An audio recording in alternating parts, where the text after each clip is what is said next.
महाराष्ट्रात आता देशी गायींची ओळख राजमाता गोमाता अशी असेल। भारतीय संस्कृती जपणाऱ्या देवाभाऊंच्या महायुती सरकारने हा मोलाचा निर्णय घेतला आहे। या संबंधीचा शासकीय अध्यादेश नुकताच जारी करण्यात आला आहे।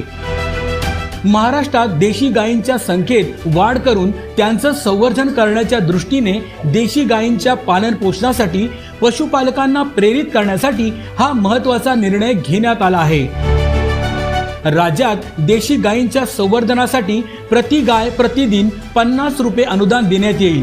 गोशाळांना अत्यल्प उत्पन्न असल्याने त्यांच्या मदतीसाठी हा निर्णय घेण्यात आला आहे। त्या देशी गायीचं संवर्धन झालं पाहिजे म्हणून हा दर्जा देण्यात आलेला आहे।